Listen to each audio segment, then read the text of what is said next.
네, 오늘 성경 말씀 보시겠습니다. 출애굽기 12장 12절부터 20절까지 말씀입니다. 내가 그 밤에 애굽 땅에 두루다니며 사람이나 짐승을 막론하고 애굽 땅에 있는 모든 처음 난 것을 다 치고 애굽의 모든 신을 내가 심판하리라. 나는 여호와라. 내가 애굽 땅을 칠 때에 그 피가 너희가 사는 집에 있어서 너희를 위하여 표적이 될지라. 내가 피를 볼 때에 너희를 넘어가리니 재앙이 너희에게 내려 멸하지 아니하리라. 너희는 이 날을 기념하여 여호와의 절기를 삼아 영원한 규례로 대대로 지킬지니라. 너희는 이래 동안 무교병을 먹을지니 그 첫날에 누룩을 너희 집에서 제하라. 무릇 첫날부터 일곱째 날까지 유교병을 먹는 자는 이스라엘에서 끊어지리라. 너희에게 첫날에도 성회요 일곱째 날에도 성회가 되리니 너희는 이 두 날에는 아무 일도 하지 말고 각자의 먹을 것만 갖출 것이니라. 너희는 무교절을 지키라. 이날에 내가 너희 군대를 애굽 땅에서 인도하여 내었음이니라. 그러므로 너희가 영원한 규례로 삼아 대대로 이 날을 지킬지니라. 첫째 달 그 달 열 나흔 날 저녁부터 21일 저녁까지 너희는 무교병을 먹을 것이요. 이리 동안은 누룩이 너희 집에서 발견되지 아니하도록 하라. 무릇 유교물을 먹는 자는 타국인이든지 본국에서 난 자든지를 막론하고 이스라엘 회중에서 끊어지리니 너희는 아무 유교물이든지 먹지 말고 너희 모든 유하는 곳에서 무교병을 먹을지니라. 네, 아멘. 네, 오늘 무교절 절기 이런 제목으로 하나님의 말씀 증거하겠습니다. 오늘 성경 말씀은 애굽에게 내려진 이왕 열 번째 재앙, 즉 장자의 죽음과 연결해서 구약 백성들에게 유월절과 무교절 절기를 정하고 지키라고 하시는 내용인데요. 오늘 특히 무교절 절기에 대해서 말씀합니다. 몇 가지 교훈으로 은혜를 나누겠습니다. 첫 번째는 네, 이 떡이죠. 이 무교병, 유월절, 무교병, 누룩을 넣지 않고, 이때 보리 추수기이기 때문에 보리로 만든 떡이죠. 예, 그, 무교절을 7일간 지켜라. 예, 14일 저녁부터 21일 이렇게 저녁까지. 예, 그래서 7일간 지켜라. 이런 말씀이고요. 첫 번째 교훈은 재앙을 통해 우상 신들을 심판하신다고 합니다. 예, 재앙을 통해서 그러니까 하나님께서 세상 우상신들을 심판하신다는 그런 교훈을 하고 있는 거죠. 12절부터 14절 내용이 말씀하고 있습니다. 제가 읽을게요. 내가 그 밤에 애굽 땅에 두루다니며 사람이나 짐승을 막론하고 애굽 땅에 있는 모든 처음 난 것을 다치고 애굽의 모든 신을 내가 심판하리라. 나는 여호와라. 내가 애굽 땅을 칠 때에 그 피가 너희가 사는 집에 있어서 너희를 위하여 표적이 될지라. 내가 피를 볼 때에 너희를 넘어가리니 재앙이 너희에게 내려 멸하지 아니하리라. 너희는 이 날을 기념하여 여호와의 절기를 삼아 영원한 규례로 대대로 지킬지니라. 12절부터 14절 보시면 열 번째 재앙 장자의 죽음과 관련하여 유월절 절기에 대해서 말씀하시고 그리고 이 열 가지 재앙들에 대한 종합적인 평가를 하시죠. 12절 말미를 보면 애굽의 모든 신을 내가 심판하리라 나는 여호와라. 그러니까 하나님께서 그동안 나일 강물을 피로 만드시거나 개구리와 이와 파리 재앙, 가축 전염병, 악성종기, 우박, 흑암 재앙 그리고 장자들의 죽음과 같은 재앙들은 당시 애굽 사람들이 섬기는 각종 다양한 우상 신들을 치시는 효과가 있었다는 것입니다. 오늘날 사람들이 의지하는 이 것들이 있죠. 하나님께서 그들에게 하나님께 돌아오라는 경건한 신호와 수단으로 그들이 의지하는 것들을 치실 때가 있어요. 최근에 어느 자매님이 회심한 사건 들은 적이 있습니다. 교회를 다니고 은혜를 받고 예수님 믿게 됐습니다. 근데 모친이 이제 불교에 심취한 불자였다고 하시더라고요.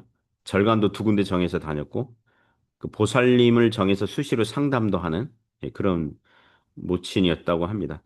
이 자매님이 은혜를 받고 자기 방을 보니까 모친이 그동안 받아온 그 부적들 이 눈에 띄었다고 그래요. 가방, 책갈피, 책상과 가구 사이에 많은 부적들을 본 거예요. 그래서 그걸 예수님 믿고 은혜 받아서 첫 번째로 한 행동은 자기 방에서 부적들을 떼는 일이었다. 이렇게 얘기하더라고요. 그리고 부친이 돌아가시고 49제 하잖아요. 모친이 여전히 절간 다니고 있었기 때문에 이제 가족 친지들 모여서 49제를 절간해서 했다고 합니다. 그 이 자매도 어쩔 수 없이 가족이 가니까 자기도 참석했다고 하더라고요. 그래서 가족과 친지들 10여 명이 모여서 49제를 하는데 불교 스님의 목탁 소리에 맞춰서 이제 하는데 이 자매는 뒤에 앉아서 49제 할 때 이 스님의 목탁 소리 들으면서 뒤에 앉아서 하나님께 기도했다고 하더라고요. 하나님 지금 49제 드리고 있는 우리 가족들이 친족들이 모두 예수 믿게 해주세요. 자, 시간 지났습니다. 한 사람 한 사람 주님께 돌아왔고 그 당시 49제를 한 가족과 친족 모두 다 예수 믿고 교회를 다니고 있다고 그럽니다. 그리고 모치는 그 누구보다 신앙심이 좋다는 그런 간증 들은 적이 있습니다. 그런 경우는 정말 감사하고 좋은 기회죠. 하나님께서 세상 사람들이 의지하는 신들을 심판하시는데 그것들을 보여주신데 음, 여전히 하나님을 떠난 사람들이 많은 거죠. 두 번째 기호는 하나님께서 신자들로 거룩하게 살기를 원하십니다. 15절부터 20절에서 교훈하는데요. 그 15절부터 20절 말씀은 무교절 절기에 대한 말씀입니다. 그러니까 없을 발효할 그러니까 누룩으로 발효하잖아요. 절기. 그러니까 유월절 식사할 때에 무교병을 먹으라고 하는 것과 함께 이 기간도 절기로 지키라는 거죠.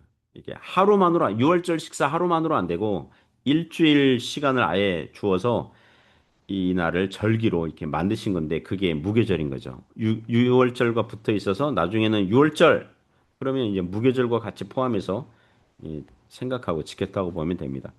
이 절기 동안에 반드시 지켜야 되는 게 있어요. 뭐냐 하면 어, 15절 보시면 너희는 이래 동안 무교병을 먹을지니 그 첫날의 누룩을 너희 집에서 제하라. 이 누룩은 집에서 그냥 누룩은 다 제거해야 돼요. 예. 무릇 첫날부터 일곱째 날까지 유교병을 먹는 자는 이스라엘에서 끊어지리라. 그 혹시 양식으로 먹으려고 효모를 넣고 반죽을 한 떡덩이가 있다면 무교절 시작되기 전에 다 태우거나 버리거나 제거해야 됩니다. 만일 발견되면 어떻게 할까요? 먹지도 않았지만 만약 발견되면 이거를 제대로 지키려고 하는 의도가 없구나. 그렇게 책망을 하는 거죠. 자, 15절부터 19절 보시면 만약 유교병을 먹는다. 누룩이 들어간 떡을 먹는다.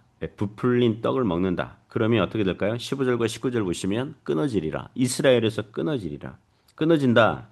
이거는 뭐 재판을 열어서 사형을 선고한다. 이런 뜻은 아니에요.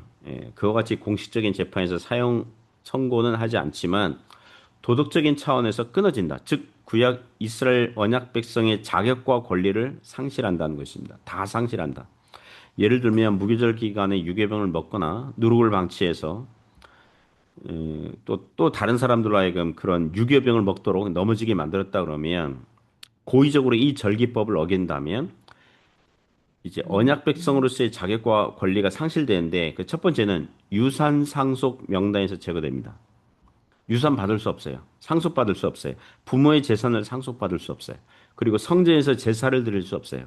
사회적이고 종교적인 교류나 사귐 할 수 없어요. 그리고 하나님께서 치시면 육체적인 죽임을 당할 수 있고 그 사람은 자식을 낳지 못하여서 자신의 이름이 이어질 수 없는 징벌을 당하게 된다는 것입니다. 이게 이스라엘에서 끊어진다. 거기에 포함된 그런 내용들이에요. 그러면 왜 이렇게까지 엄중하게 말씀합니까? 어찌 보면 고작 누룩에 들어간 떡을 먹는 게 뭐 그리 큰 잘못이라고 회중에서 끊어집니다. 이스라엘에서 끊어지리라 이렇게 경고하십니까? 이거는 하나님의 구원하심을 이 메시지죠. 하나님의 구원하심을 가벼이 여기고 업신 여기고 있다는 거죠. 그리고 신약 성경으로 오면 마태복음 16장 6절에서 예수님께서 제자들에게 바리새인들과 사두개인들의 누룩을 주의하라 이렇게 말씀하셨고요. 고린도전서 5장 6절에서 8절 보시면 그 사도 바울이 고린도 교회 안에서 거룩하게 살지 않고 타락한 죄인들을 허용하고 용납함으로써 다른 교인들도 악한 영향을 받고 있다는 걸 비판하면서 누룩과 떡덩이 비유하거든요. 누룩이 온 떡덩이에 퍼지고 전염된다.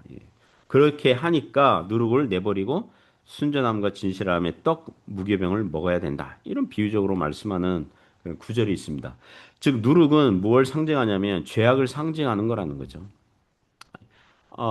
문자적으로 누룩이 잘못된 건 아니에요. 그러니까 운유적으로 상징적으로 교훈할 요량으로 말씀하는 것입니다. 그 누룩은 죄악을 상징한다. 그렇다면 구약 무교절 절기를 통해서 하나님께서 구약 백성들에게 교훈하시고 싶으신 것은 구원받은 백성들은 어떻게 살라고요? 거룩하게 살라는 것입니다. 거룩하게 살아라. 오늘날 우리는 죄와 부패와 오염과 같은 누룩을 허용하면 안 되겠습니다. 제가 최근에 뭐 어떤 강의를 듣다가 신자들은 두 가지 괴물을 주의해야 된다 이런 말을 들었습니다. 이게 괴물이라고 하더라고요. 두 가지 괴물. 첫 번째 괴물은 심심풀이 괴물이라는 것입니다. 심심해가지고 막 이렇게 인터넷 검색하고 뭐 이러면 한 시간 두 시간 휙 지나가거든요. 심심풀이 이렇게 시간을 어떻게 보면 헛되이 허송세월을 하는 거잖아요. 두 번째 괴물은 얼렁뚱땅 괴물이라는 거예요. 얼렁뚱땅 괴물. 그 일처리를 성실하고 주의 깊게 해야 되는데 대충 얼렁뚱땅 해가지고 그게 나중에 문제가 돼가지고 그거를 그 후속 조치하는데 오히려 더 에너지 많이 들어가고 비용이 많이 들어가고 그렇게 하지 말라는 거죠. 그런 것들이 이제 누룩과 같은 것들이죠. 이게 경건에 이르기를 힘써야 되는데 그런 누룩이 있다면 제거해야 되겠습니다. 세 번째 교훈은 안식을 연습하고 누리라고 합니다. 역시 15절에서 20절에서 교훈하는데 특별히 16절, 17절 보시면 너희에게 첫날에도 성회요 일곱째 날에도 성회가 되리니 너희는 이 두 날에는 아무 일도 하지 말고 각자의 먹을 것만 갖출 것이니라 너희는 무교의 절을 지키라 이날에 내가 너희 군대를 애굽 땅에서 인도하여 내었음이니라 그러므로 너희가 영원한 규례로 삼아 대대로 이 날을 지킬지니라 16절, 17절 보시면 무교절의 무교절 기간 동안 첫날과 일곱째 날 그, 어, 성회가 되리니, 그러니까 아무 일도 하지 말고 지키라. 이날을 지켜라. 이게 무교절 기간 일주일 내내 쉬는 게 아니에요. 오늘날 뭐 중국에서 노동절 그러면 뭐 일주일간 내내 쉬잖아요. 또 저기 국경절 그러면 막 쉬잖아요. 그런 게 아니라 이 무교절 기간 일주일이다 그러면 첫날과 마지막 날만. 그리고 도중에 있는 안식일. 이렇게 쉬는 겁니다. 그리고 이 시기가 농사 절기이고 보리 추수기이기 때문에 보리를 추수해야 되거든요. 나중에 이 절기 안에 초실절이 붙어요. 초실절이 붙었는데 무교절 예를 들면 금요일이 6월절이다. 그러면 이제 그 다음 날이 안식일이잖아요. 안식일 다음 날이 초실절이에요. 그러니까 이 안식일 다음 날 첫 보리 수확을 해서 하나님께 성전에 와서 요제나 거제로 이제 흔들면서 또는 위아래로 들어 올리는 행위로 하나님께 첫 열매를 드리는데 그게 초실절이에요. 그러니까 어, 무교절 일주일 기간 동안 첫날과 일곱째 날 그리고 안식일 포함해서 3일을 노동하지 말고 쉬어야 돼요. 이 기간 동안 그 6월절과 같이 붙어 있기 때문에 6월절 식사 그리고 무교절, 이제 초실절 이 세 가지 절기들이 몰려 있어요. 그러니까 이와 같은 절기를 지킬 때에 쉬지 아니하면 노동해 버리면 그 그 제대로 지킬 수가 없잖아요. 그죠? 우리나라도 광복절, 국가 공휴일 쉬지 않으면 그날이 다른 날과 뭐 평범한 날과 같이 되는 거죠. 그러니까 특정한 날로 지키니까 기념할 수 있는 것입니다. 오늘날 노동을 쉬고 육체적인 노동이든지 정신적인 노동이든지 쉬면서 하나님과 그분의 말씀을 집중할 수 있는 시간, 그 단연코 하나님께서 역사 속에서 선물로 주신 주일인 줄 믿습니다. 주일 성수라는 말은요, 복된 말이에요. 주일에 하나님께 나와서 예배드리는 날, 그 복된 날입니다. 물론 주의를 빠질 수밖에 없는 날들이 있습니다. 뭐 아프거나 다른 사람을 살려야 되는 긴급한 사건이 생기거나 군인이 나라를 지키거나 공무원으로서 긴급한 사태를 처리할 일들이 일요일, 주일과 겹치면 부득이하게 어쩔 수 없이 빠질 수가 있죠. 그리고 오늘날 구약시대의 안식일 법처럼 뭐 주일 성수를 그렇게 지킬 수는 없죠. 그러나 그 원리와 정신은 동일해요. 몸이 쉬어야 돼요. 정신과 마음이 그래야 하나님께 집중할 수 있습니다. 천국은 안식하는 장소이기도 하는데 이 땅에서 우리는 이 안식을 연습하고 누리는 훈련을 하고 있는 중인 줄 믿습니다. 주님 안에서 얻은 구원, 즉 안식을 연습하고 누리고 훈련하는 은혜가 있길 바랍니다. 주일에 예배를 드리면 도리어 하나님께서 해결하여 주시는 은혜들이 있습니다. 예배 드리기 전에는 염려와 두려움들이 있었는데 예배 드리면서 찬양하고 기도하고 말씀드리면서 세상 염려와 두려움들이 날아가는 또 하나님께서 역사하시겠다는 신뢰, 믿음이 강하게 드는 그런 역사들이 있거든요. 그래서 하나님 앞에 안식을 연습하고 누리는 저와 여러분 되시기를 주님의 이름으로 축복합니다.